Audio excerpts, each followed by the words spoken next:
Hello everyone, and thanks for stopping by my channel. I am Serge T. In this video, I'll be doing my rundown, talking about Monday Night Raw for the 3rd of June, 2024. Now, the Women's Tag Champs are in the house, and Bron Breaker faces Ricochet.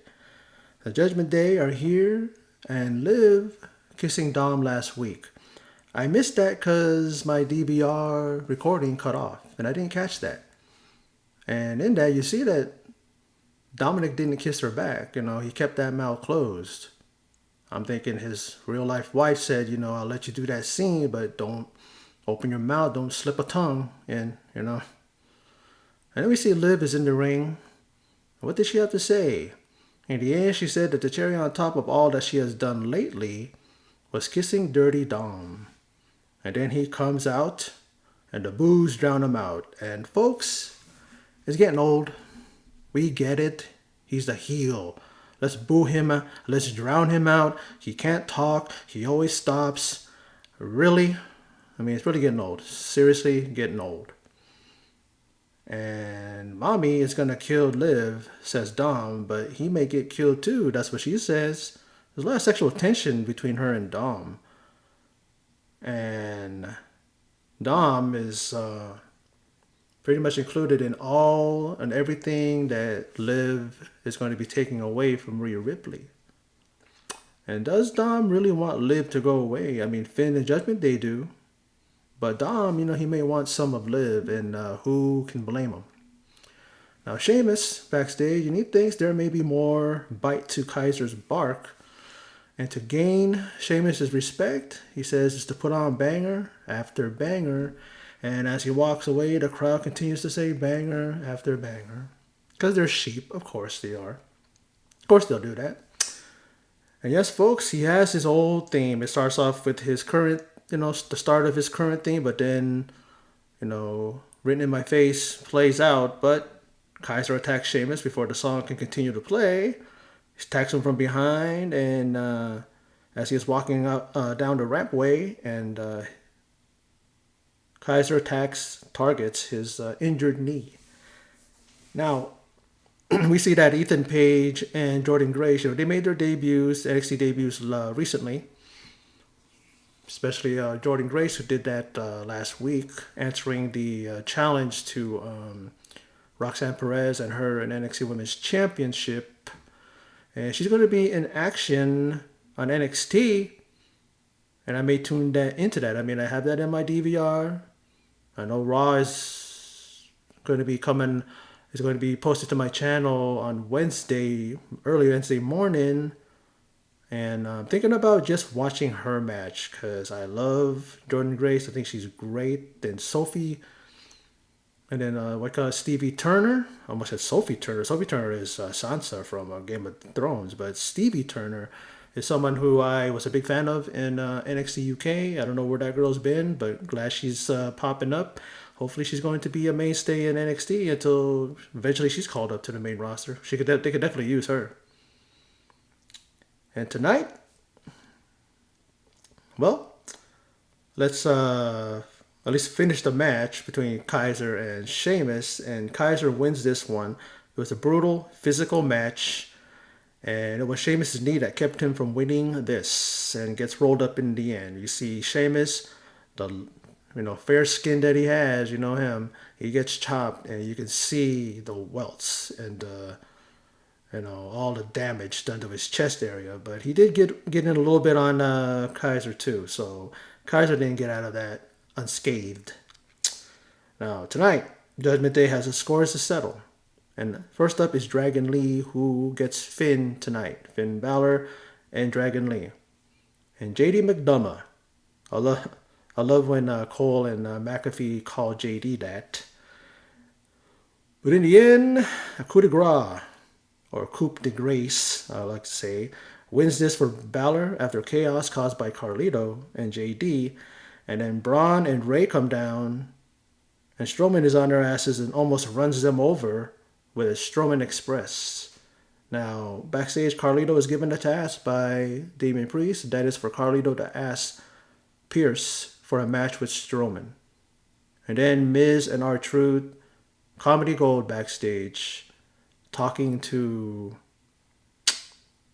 Carlito about the fact that R-Truth was saying that he had a great time in Judgment Day.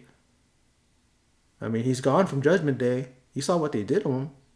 And then the Miz is saying that, what matters is us, pretty much saying, but like, why you keep focusing on that? Why you keep focusing on Judgment Day? And then R-Truth's like, Miz, you are focused too much on Judgment Day. You got to get past that. I'm like going, like, what? R-Truth's hilarious, man. He could never not be funny. I know that I'm not funny. I know that I don't come off as funny saying what's funny about R-Truth and Miz, but y'all saw the interaction backstage. So take it from that. Don't take it from me. I'm not funny.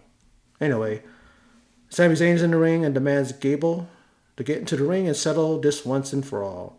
And the Alpha Academy come out and tell Zayn via statement from Gable that he took a nobody like Zayn, a guy who wanted to be a ninja in Tozawa, a child being Otis, who couldn't hold on to his Money in the Bank briefcase. Remember that? He lost it to The Miz.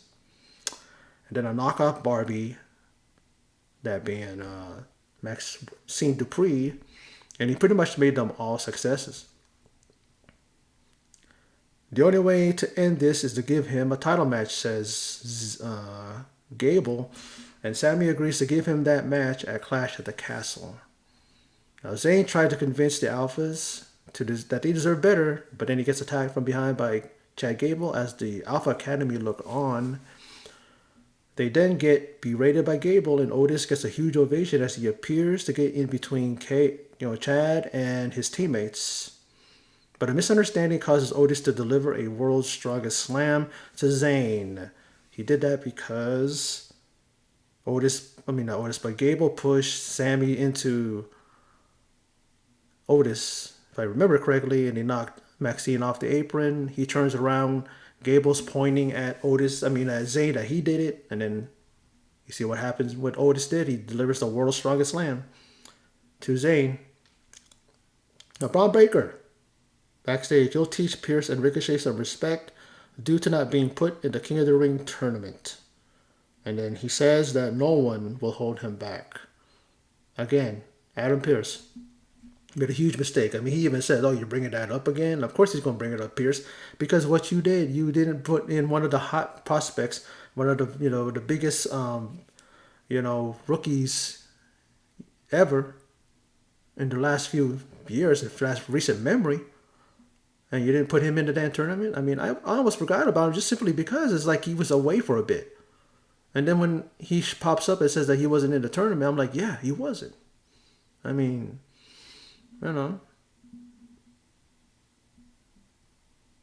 But if you see the Alpha Academy are in a world of hurt, licking their wounds, and Gable is a psychopath to believe that they are really behind him. The guy is a bully and has them under his controls. Like, he was even saying, "Oh, you guys are keeping up the bit. Keep going, keep it going, keep it going." He's thinking that they're, they're like just basically going with it, but they're hurt. You saw what happened to him, right? And the match between Ricochet and Bron Breaker, I thought, it was going to be over as soon as the bell rung. I'm going to be like, what the fuck? But no, at least I thought that would be the result. But a lariat stopped the roll Ricochet was on. He was really on a good roll, kind of getting him not off his feet, but damn near close to it. He had him rocking. He had him against the ropes. But then during this match, while the match is going on, we see a graphic that Jordan Grace, like I said, she'll be in action on NXT against Stevie Turner. So I already mentioned that. But man, Breaker's on another level as he hits a Frankensteiner from the top turnbuckle. And he did that. He just bounces off. He steps on one rope, jumps on the other, jumps to the top, and then he poses. He does something, and he does a Frankensteiner that probably make his uncle like jealous. His uncle Scott Steiner. You thought that he delivered some great, Frankensteiners. His nephew got some beat. And as he does that, he sets up Ricochet and hits him with a spear and gets the victory. And then we see Dragunov come out to confront Breaker after he tried to take out Ricochet. Wasn't enough. He was going to try to take him out with a steel step or steel steps.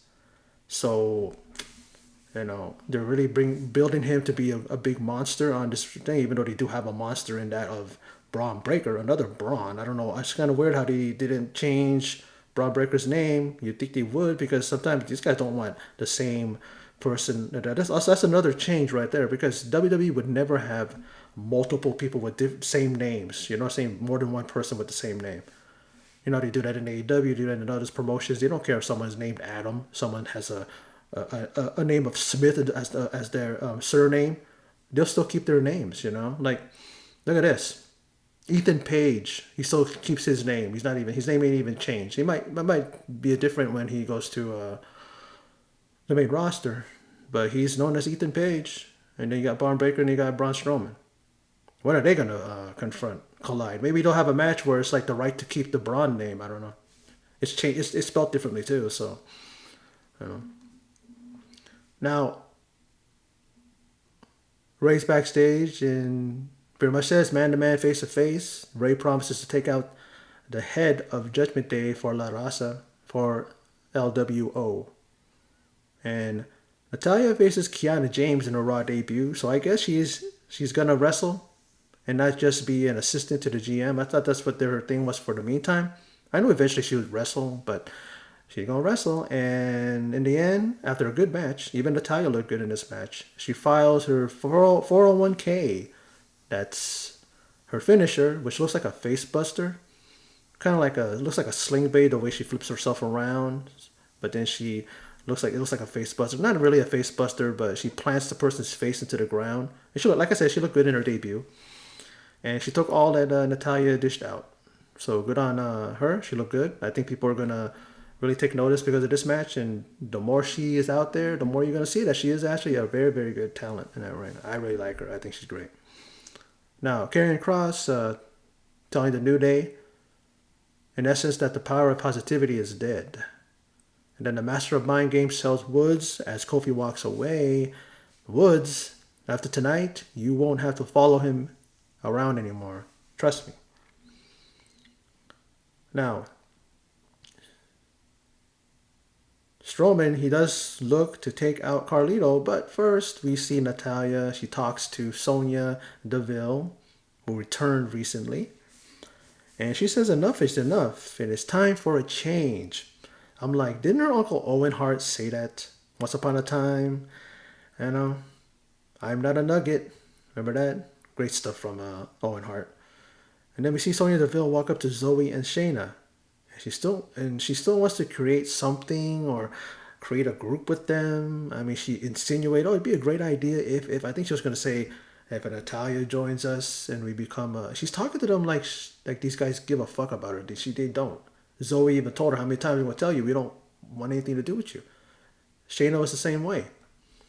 I don't know what they're doing with that. I'm not interested because really, who is Sonya Deville? What has she done? Is she going to move the needle? Is she going to do anything for the division? I mean, they might have something there. I don't have a problem with Sonya Deville. It's just the way they book her. The thing that she got, the one point in her career that she really had something going was with Mandy Rose. When they had that thing going, but then Sonya Deville had that real life stalker after her, so she had to go away and she had to be under protection and all that stuff until this guy, was eventually convicted, if I'm not mistaken, if I remember correctly. And so she was able to, be safe and feel safe, and good for her. I'm glad that she was okay, because that shit was scary as fuck. I mean, I watched some videos on it, and the true case thing on it wasn't as harmless as you think. Oh, guy, he's just obsessed with somebody. No, this guy really wanted to do some things to her. That dude, I'm glad that guy got his. Now let's talk about a quick match. Carlito is about to be run over by the Strowman Express.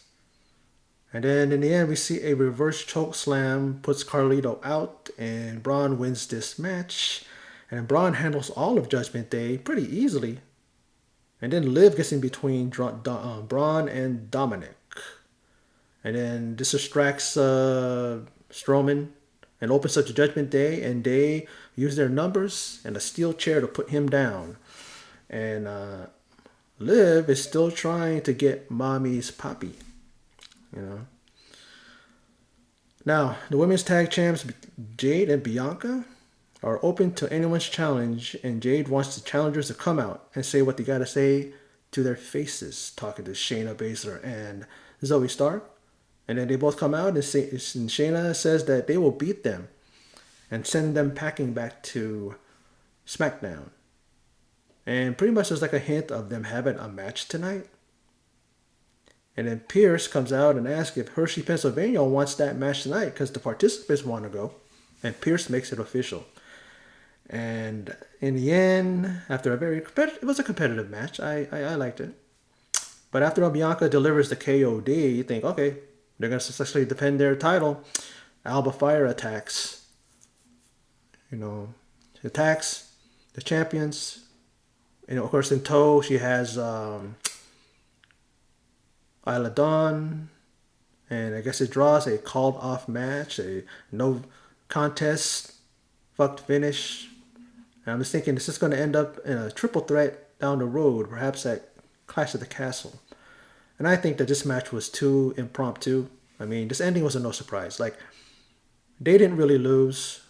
Shayna and Zoe, they should have another shot, I guess. I don't care.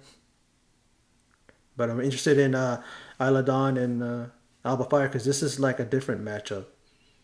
Are they going to really win, Zoe and Shayna?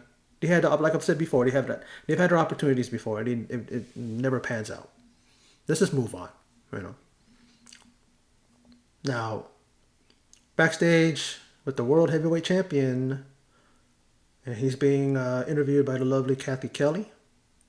And tonight, he says, Damian Priest, as much as I respect his fight, talking about Rey, his willingness not to quit, Priest has to close the door on this issue. So tonight he is done with Dominic's father. Then Drew pops in and tells him to live it up because this is as high as he will get. Pretty much telling him enjoy it while it lasts. This is the thing about Drew, is that he just pops in here, pops in there. Really has no focus on Drew MCintyre and this, his upcoming match he has with Damian Priest. Sometimes I forget that Drew is there, that he's a part of SmackDown or excuse me, Raw. Oh yeah, that's right. Drew has a match with Damian Priest. How many people honestly think that, that feel the same way? Like, oh well, yeah, there's Drew. I mean, it goes to show how much they really thought about him, but in fact that they had him lose his title to Damian Priest 5 minutes and 40 seconds into his new title reign, right? I mean, I hear that, we all know, we read that he re-signed with WWE. Did he? Why would he when this is how they treat him?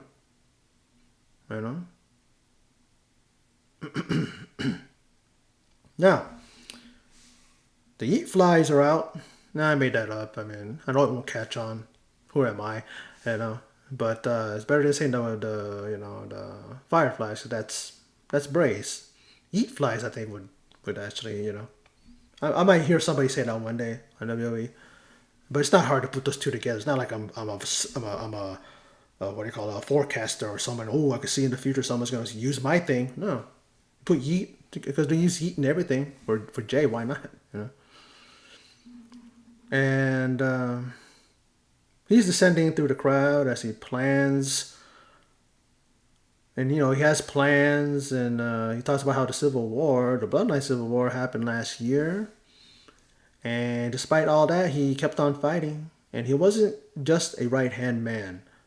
He was the right-hand man to Roman Reigns, and he was called the main event, like main event Jey Uso. But really, was he main event? He was just still there as a member of the Usos, as part of the bloodline, serving and protecting their tribal chief. But then now that he's on his own, he can definitely call himself main event Jey Uso. And he wants to deliver for us, for the WWE Universe, just as, they've been, delivering for him, and we've all been eating and all that good stuff for him. Because who doesn't love Jey Uso? He's great. And we did all that for him, and then he has plans for the summer, and he says, "Do y'all want to hear it?" And everybody's like, "Yeah." They're like chanting. They want to know, and what he says is, "Well, it's to become Mr. Money in the Bank." He's not no he was smiling, but then he gets that serious look in his eyes, and his serious look in his face. He's like, because he's definitely, has those plans. That's his goal. That's his end game. That's his immediate, you know, you know, plans that he has. Now, Lyra Valkyria is backstage and being interviewed, and she is the closest to Becky than anybody there, any of the Raw women, the women in that roster there, the locker room. And she states that the man will come around and use that loss to make her better. She always does, right? And she can stand on her own 2 feet, says Lyra Valkyria, and that her next goal, much like Jey Uso, is to be Miss Money in the Bank.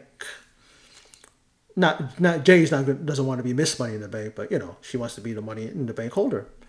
And then Io Sky or Io Crazy or Io Psycho blindsides Valkyria, throws her all over the place into the equipment there, and then she leaves her beaten backstage. And then we're told that 4 weeks from Saturday will be Money in the Bank. So we will see if Jay and Lyra will qualify to be among those that will vie for that briefcase. They want that goal, but they gotta win the qualifiers. They're not just gonna unless declaring will allow you to be in the tournament or in the match right away. Now, the New Day, of course, acting like clowns at the yard, dancing and gyrating. The very thing that Karrion Kross was telling them is passe. The power of positivity is dead. And I hope he drives a wedge between these two and creates something that can lead to the New Day breaking up. Now, do I want to see Xavier Woods as a heel in the Final Testament? I don't know, but something has to be done to freshen up New Day, even if it means breaking them up. And in the end, against the AOP, what a rush as the AOP hit their finisher and pins Woods. And then as Kofi's in there consoling Woods, Karrion Kross is seen with his group there, walking backwards, walking away, and he says, "Don't listen to him, Woods." And he's trying and continuing to try to play those mind games with Xavier Woods. Where's this going? Where's it going to be the end game with Xavier Woods? Does anybody care about him being on his own? They even made a mention that Kofi has been WWE champion, Intercontinental champion, US champion, all these championships, right? Singles championship. Xavier has never gotten one title. So there is something to that. Kross keeps telling Woods that he's holding you back. That could be the truth. Xavier Woods has never won a singles title. He's won singles titles in every other place that I've seen him. TNA, but not in WWE. I'm surprised. Not even a run with the Cruiserweight Championship. What about the... this is how bad Kofi's holding him back that he didn't even hold the 24/7 title. You know what I'm saying? Everybody and their grandma pretty much has won that title. But we'll have to see where that's going to go. Now, Alba Fire and Isla Dawn are stopped backstage before they leave the arena. And they pretty much lay down a challenge for Clash at the Castle. Well, not exactly, but they have planted a seed for a title match. What's the Jade and Bianca going to do? Because they did get jumped. They did get attacked by them during that match. So I think they're going to want, you know how Jade is. She got a short fuse. She's going to definitely want to have a piece of these girls. So we'll see if that happens. That'll be a good match. I love Alba Fire and I love Isla Dawn. Been a fan of theirs since their time in NXT UK. Oops, sorry. Anyways, we're going to see next week on Raw. Lyra Valkyria will face Io Sky. Sami Zayn will face Otis. Ilya Dragunov and Bron Breaker one-on-one. They could have used that and saved that for Clash at the Castle.